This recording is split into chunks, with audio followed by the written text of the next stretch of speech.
I know what you're thinking. Did he fire 6 shots or only 5? Well, to tell you the truth, in all this excitement, I've kind of lost track myself. But Ian, this is a .44 Magnum, the most powerful handgun in the world, and would blow your head clean off. You've got to ask yourself one question. Do I feel lucky? Well, do you, punk?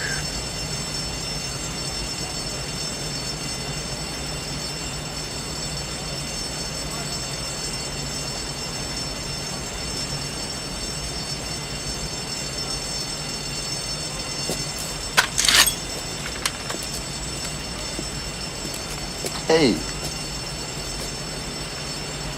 I got to know.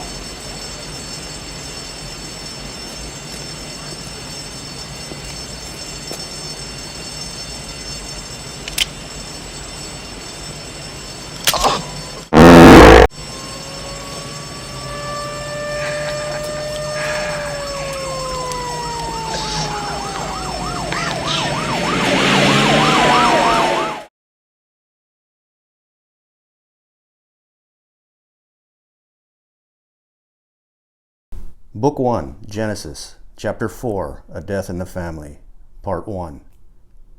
Paul called with the news on April 1. Ronnie's dead. I waited for the ritual punchline rejoinder, April Fools!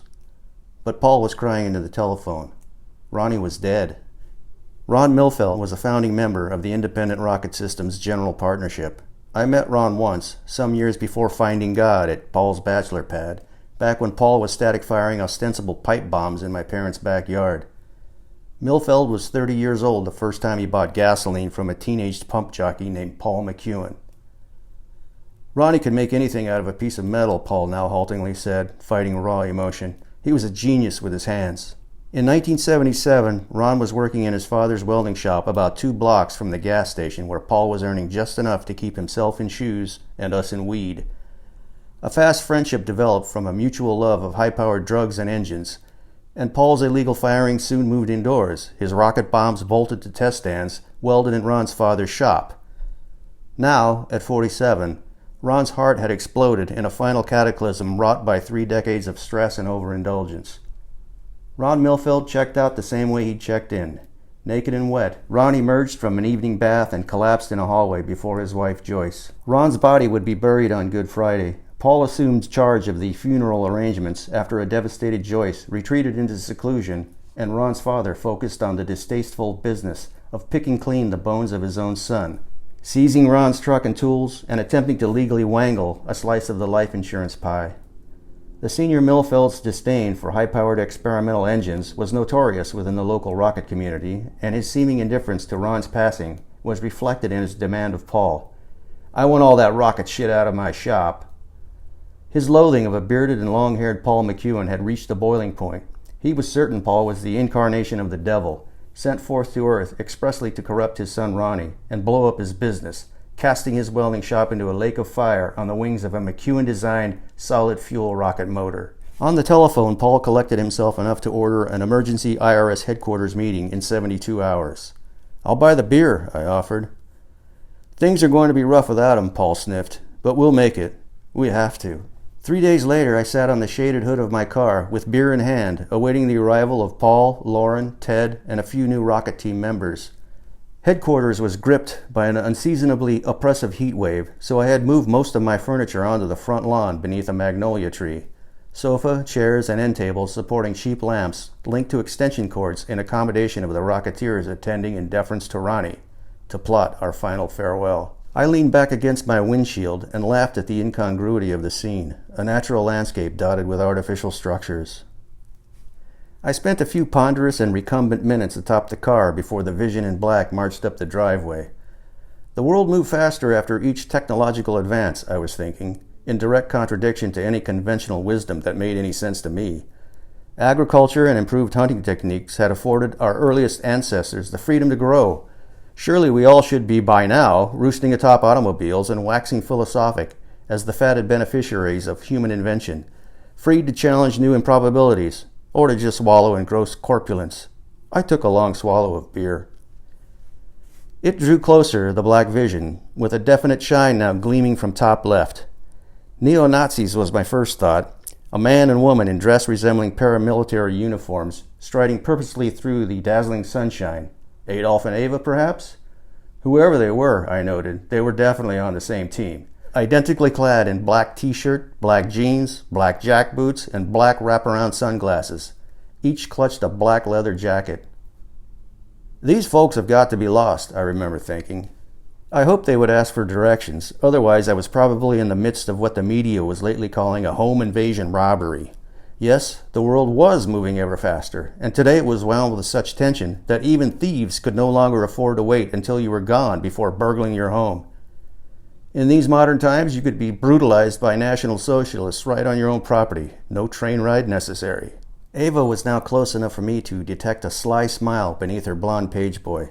Was my scrotum hanging out of my shorts, I wondered, sliding off the hood and assuming a defensive position, priming myself to bolt, but Adolf was smiling too. The earlier shine I witnessed had radiated from his sweaty, shaved head.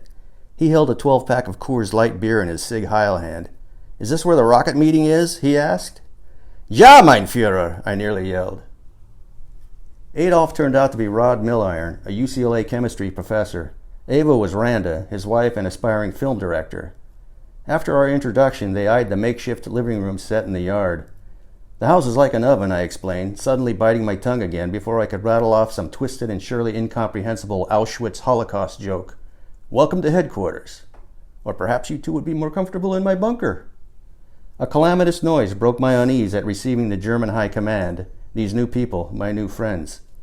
The three of us watched a small pickup, even more battered than Paul's Toyota, pull into the driveway. What appeared to be an intermediate-range ballistic missile hugged the truck's framing, secured by nylon rope and bungee cords, and when the driver brought this aberrant panorama to a screeching halt, the missile's nose cone was pointing directly at my forehead. "You Chuck," the driver hollered out his cab window. "I'm Tom Chappell. Okay to park here?" I was afraid to say yes. Tom Chappell, now parked before me, was generally regarded by area rocketeers as the quintessential rocket man. His preoccupation with high-powered propulsion systems went beyond addiction.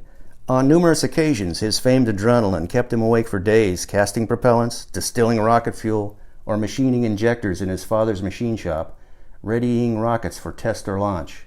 Chappell appeared a wild-haired, nervous type, his demeanor possibly due to a disturbing incident said to have occurred decades earlier. Some pervert fucked Tom in the ass when he was only 8 years old, Paul had told me. I was never able to confirm this molestation story, but did initiate an investigation into the personal histories of all these rocket people, searching for the rogue chromosomes fueling the psychological motivations of serious rocketeers. After extensive interviews, this effort proved fruitless. The divergent paths leading my new friends to a consuming propulsion predilection were paved with no common denominators I could glean. Even Randa's presence shattered the notion rocketeering was strictly a male domain. They alone simply saw a certain beauty in smoke and fire and heard lilting combustive arias, where others only held their ears in Macbethian disdain for the furious sound of rockets. I would only learn that time spent with rocket people was comparable to hanging out with heroin addicts, save the vomiting and dirty needles.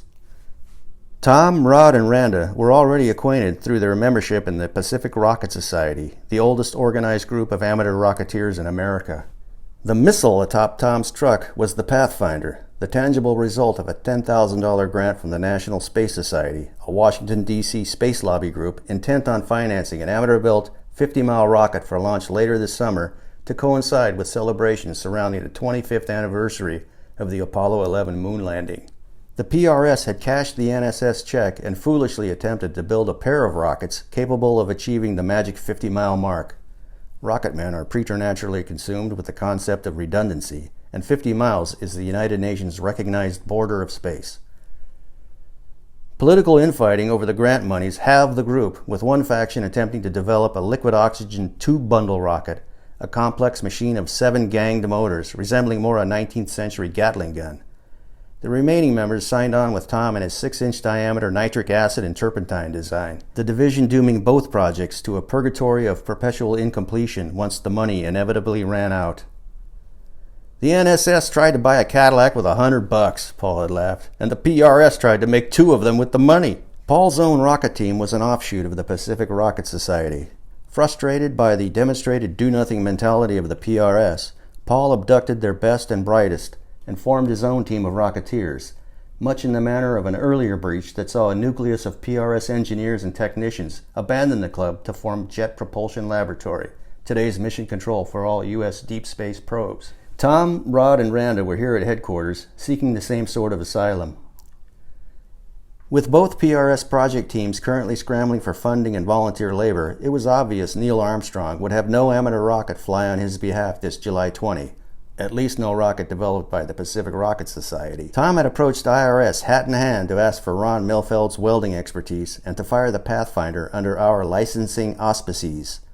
Paul agreed to the request, provided IRS could claim 50% credit on the project. More smoke and fire for our portfolio.